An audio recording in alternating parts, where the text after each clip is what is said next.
Get ready. Start. Tomorrow will be the 31st anniversary of our independence.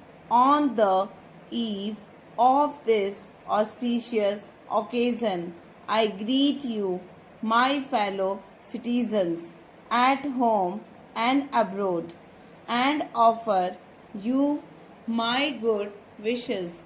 Much has happened in the last 1 year. The government has done its best to restore the rule of law and the liberties of our people.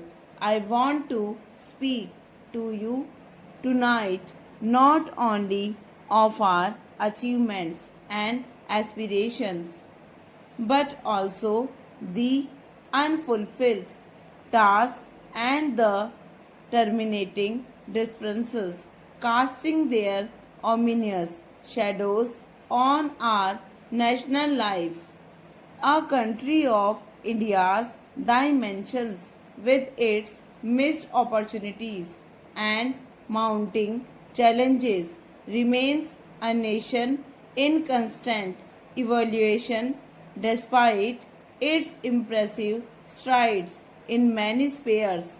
It has been going through an endless self examining process, trying to rediscover itself, shed the accumulated hangovers of the past, and keep pace with the complexity and compulsions of the present times. The tempo of this activity can be sustained only through stability, which is the very basis of survival.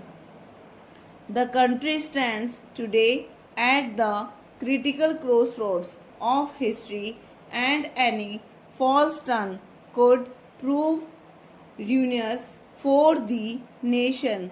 In a democracy, there is always place for honest differences. The inherent right of dissent must not, however, be carried to the point of obstructing the democratic processes, blocking the proceedings of legislatures, carrying controversies to the streets, or indulging in the politics of denunciation and manipulation. The country's political system can function only within the framework of the accepted norms based on self restraint and readiness to place public welfare above narrow party or personal interest. A nation torn as under by bitter discord can hardly hold its place or make any progress. There is need for an ennobling vision of a resurgent India imbued with a crusading spirit and an exhilarating sense of participation in a common effort. No nation can face the future and move forward without a robust faith in itself and its people. The real crusade today is against poverty. We must end the widening disparities between the rich and the poor and the creation of islands of privilege.